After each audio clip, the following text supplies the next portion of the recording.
பரஞ்சோதியோட மூதாதையர்கள், பரஞ்சோதியோட முரட்டு காரியங்கள் ஆனால் நிறைவேறுமாங்கிற அங்கே பரஞ்சோதி உமையாளை பார்த்தான். காஞ்சி மாநகருக்கு போக போகிறேன்னு திருநாவுக்கரசருடைய மகிமையினால் அந்த வேலை தலையை சுற்றி வீசி எறிஞ்சிடு. பொன்னி நதி தன்னோட 10,000 கைகளாலும் வளப்படுத்தி பொன் கொழிக்க செய்கிற கீழே சோழ நாட்டில் செங்காட்டாங்குடிங்கிற ஒரு கிராமம் செழித்து இருந்துச்சு. இந்த கிராமத்தில் மாத்திரர்னு பட்டம் பெற்ற பழங்குடியில் பிறந்த பிள்ளை தான் இந்த பரஞ்சோதி. சோழ நாடு முழுசு உறையூர் சோழ மன்னர்களோட ஆட்சிக்கு கீழே இருந்த பழைய காலத்தில் பரஞ்சோதியோட மூதாதையர்கள் ராஜ சேவையில் ஈடுபட்டு படைத்தலைவர்களாக இருந்தாங்க. சோழ வம்சம் பழம்பெருமையை இழந்து பல்லவர் ஆட்சி ஓங்குனப்ப மாத்திரர் குலமும் அதோட சிறப்பை இழந்துச்சு. போன சில தலைமுறைகளாக மாத்திரர் போர் தொழிலையும் எல்லை காவல் தொழிலையும் கைவிட்டு விவசாய தொழிலை மேற்கொண்டிருந்தாங்க. இப்பேற்பட்ட குலத்தில் பிறந்த பரஞ்சோதி குழந்தை பருவத்திலேயே தந்தையை இழந்து தாயாரோட செல்ல பிள்ளையாக வளர்ந்து வந்தான். முரடை பொல்லாதவன் எல்லாம் அக்கம் பக்கங்களில் பேர் வாங்கினான். சண்டைங்கிறது அவனுக்கு சர்க்கரையும் பாலுமா இருந்துச்சு. போர் தொழிலுக்கு உரிய சாதனங்களில் இயற்கையாகவே அவனோட புத்தி போச்சு. வீராதி வீரர்கள்னு புகழ்பெற்ற அவனோட மூதாதையர்களோட வீர ரத்தம் பரஞ்சோதியோட தேகத்தில் அலை மோதிட்டு ஓடிச்சு.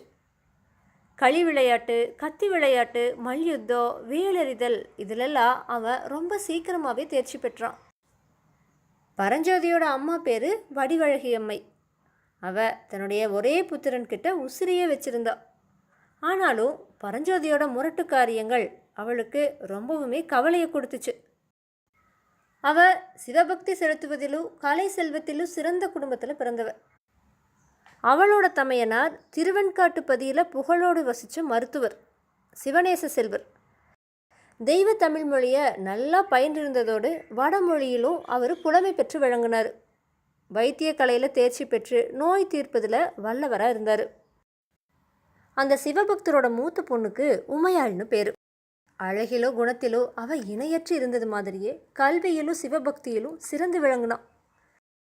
இந்த திருவெண்காட்டு பெண்ணை தன்னோட மகனுக்கு மனம் முடிச்சு வைக்கணும்னு பரஞ்சோதியுடைய அன்னை அந்தரங்கத்தில் ஆசை வச்சுட்டு இருந்தாள். ஆனால் நிறைவேறுமாங்கிற சந்தேகமும் கவலையோ அவளோட மனசில் குடிகொண்டிருந்துச்சு. பல துறைகளிலும் புலமை மிகுந்த அவளோட தமையனார் இந்த முரட்டு பிள்ளைக்கு தம்மோட அருமை பெண்ணை கொடுப்பாரா அப்படிங்கிற எண்ணம் அவளோட மனசில் ஓடிட்டு இருந்துச்சு. பரஞ்சோதியை கல்வி கேள்விகளில் வல்லவனை ஆக்கிறதுக்காக அவங்க அம்மா எவ்வளவோ முயற்சி பண்ணினான். ஆனால் பரஞ்சோதிக்கு கல்வி கற்பிக்க முயற்சி பண்ணின ஆசிரியர்கள் எல்லாரும் தோல்வியத்தான் அடைஞ்சாங்க. அவங்களில் யாருமே ரொம்ப காலம் நீடித்து அந்த முயற்சியை செய்யலை. ஒவ்வொருத்தரும் கொஞ்ச காலம் முயற்சி பண்ணி பார்த்துட்டு அந்த அம்மா கிட்ட வந்து, அம்மா உங்கள் பையன் வெகு புத்திசாலி, எந்த விஷயத்தையும் கவனம் செலுத்தி ஒரு தடவை கேட்டால் போதும் உடனே தெரிஞ்சுக்கிறான். ஆனால் அந்த ஒரு தடவை அவனை கவனித்து கேட்கும்படி செய்கிறதுக்குள்ள எங்கள் பிராணனே போயிடுது. அவனுக்கு பாடம் சொல்லி கொடுக்குற சக்தி எங்களுக்கு இல்லை அப்படின்னு சொல்லிட்டு போனாங்க. சில ஆசிரியர்கள் பரஞ்சோதியோட விஷயத்தில் தண்டனை உபாயத்தையும் கையாண்டு பார்த்தாங்க. அதோட பையனா அவங்க அம்மா கிட்ட சொல்லிக்காமலே ஊரை விட்டு போகும்படி ஆயிடுச்சு. இதனாலெல்லாம் பரஞ்சோதியோட அம்மா ரொம்பவுமே கவலைப்பட்டான். ஒரு வருஷம் பொங்கல் பண்டிகைக்காக பரஞ்சோதியும் வடிவழகி அம்மையும் திருவெண்காட்டுக்கு போயிருந்தாங்க. அங்கே பரஞ்சோதி உமையாளை பார்த்தான். உமையாளோட கல்யாணத்தை பற்றின பேச்சு நடக்கிறதையும் கேட்டான். தன்னோட மாமனும் அம்மாவும் தன்னை பற்றி வருத்தத்துடனும் கவலையுடனும் பேசிகிட்டு இருந்ததும் அவனோட காதில் விழுந்துச்சு. எல்லாத்தையும் சேர்த்து நிலைமையை ஒரு வாரம் அவன் தெரிஞ்சுக்கிட்டான். அவங்க திருவெண்காட்டிலிருந்து திரும்பி திருச்செங்காட்டாங்குடிக்கு வந்ததுக்கப்புறமா ஒரு நாள் பரஞ்சோதியோட அம்மா தரையில் படுத்து அழுதுட்டு இருந்தா. எங்கேயோ வெளியே போயிட்டு வந்த பரஞ்சோதி இதை பார்த்துட்டு அவங்க அம்மாவுக்கு பக்கத்தில் வந்து உட்காந்துட்டான். அம்மா எதுக்காக அழறா அப்படின்னு அவன் கேட்கல. அவளுக்கு சமாதானமும் சொல்லலை. அம்மா நான் ஒன்று சொல்லுறேன், நீ அதுக்கு தடை சொல்லக்கூடாது அப்படின்னா. அவங்க அம்மாவும் கண்ணீரை தொடச்சிட்டு என்னடா கண்ணே அப்படின்னு கேட்டான். அம்மா நான் காஞ்சி மாநகருக்கு போக போகிறேன்னு பரஞ்சோதி சொன்னான். அதை கேட்டு திடுக்கிட்டு எழுந்து உட்காந்தா அவங்க அம்மா. எதுக்காக அப்படின்னு அவ கேட்டா.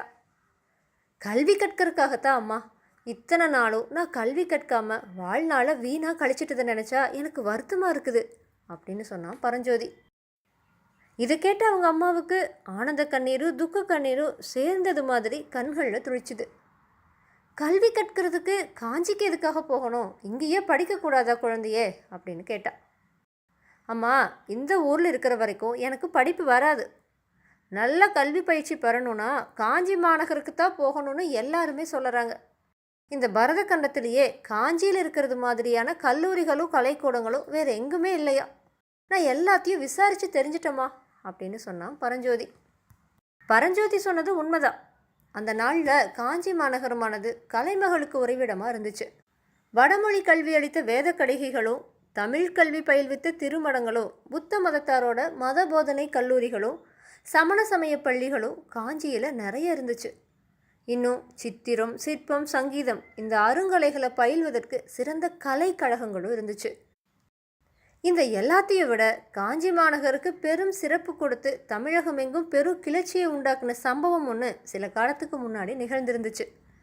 அந்த சம்பவம் மகாவீரரும் மகா புத்திமானும் சகலகலா வல்லவருமான மகேந்திரவர்ம சக்கரவர்த்தி திருநாவுக்கரசருடைய மகிமையினால் சமண மதத்தை துறந்து சிவநேச செல்வரானது தான்.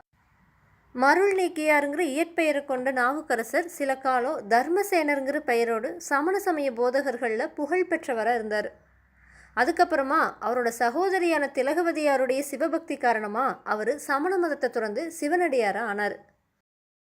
அதிலிருந்து தேனினும் இனிய தமிழ் மொழியில் சிவபக்தி ததும்புற பண்களையும் தாண்டகங்களையும் அமுத வெள்ளமாக பொழிஞ்சு வந்தார்.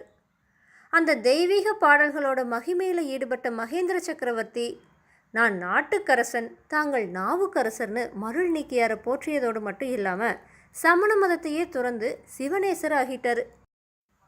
இந்த வரலாறு தமிழகம் எங்கும் பரவி இருந்துச்சு. சொன்ன இந்த அதிசயங்களை பற்றியே இந்த காலத்தில் எங்கெங்கும் வியப்பாக ஜனங்கள் பேசிகிட்டு இருந்தாங்க. மகேந்திர சக்கரவர்த்தியோட வேண்டுகோளின் பேரில் நாவுக்கரசர் காஞ்சியில் திருமடத்தை ஸ்தாபித்திருக்கிறாருனோ, அந்த மடத்தில் தெய்வ தமிழ் மொழியும் தெய்வீக இசைப்பாடல்களும் கற்பிக்கப்படுகின்றன அப்படின்னும் நாடெங்கும் பிரசித்தமாக இருந்துச்சு. இந்த செய்திகள் எல்லாம் பரஞ்சோதியோட காதில் விழுந்திருந்தபடியால் தான் கல்வி கற்க காஞ்சிக்கு போகிறேன்னு அவன் அவங்க அம்மா கிட்ட சொன்னான். தன்னோட ஒரே புதல்வனை பிரிஞ்சிருக்கணும் அப்படிங்கிறத நினச்சி வடிவழகி அம்மை ரொம்பவுமே வேதனையை அடைஞ்ச போதிலும் கல்வி கற்க போகிறேன்னு பரஞ்சோதி சொன்னது அவளுக்கு ஒரு பக்கத்தில் அளவில்லாத மகிழ்ச்சியை கொடுத்துச்சு.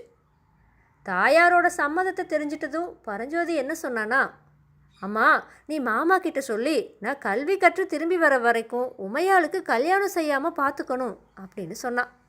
இதை கேட்டப்ப மகனோட மனநிலைமையை தெரிஞ்சுக்கிட்டு அவங்க அம்மா மறுபடியும் ஆனந்த கண்ணீர் வடிச்சா. பரஞ்சோதியோட இந்த தீர்மானத்தை தெரிஞ்சுக்கிட்டு அவனோட மாமனும் அளவற்ற மகிழ்ச்சி அடைஞ்சார்.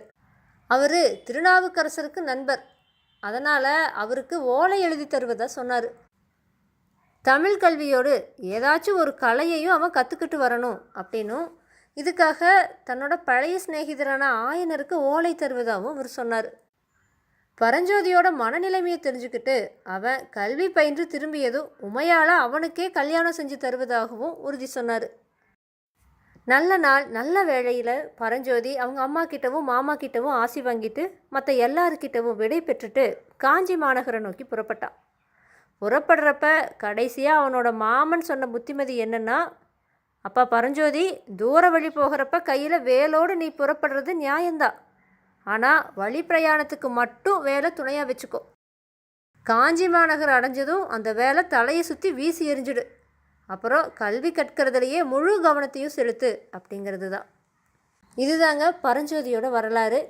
இவ்வளவு கஷ்டப்பட்டு திருச்செங்காட்டாங்குடியிலிருந்து வந்த பரஞ்சோதி திருநாவுக்கரசர் மடத்துக்கு போய் சேர்ந்தானா இல்லையா, இதை நம்ம அடுத்த பதிவில் பார்க்கலாம். 6ஆம் அத்தியாயத்தோடு நான் உங்களை அடுத்த பதிவில் சந்திக்கிறேன்.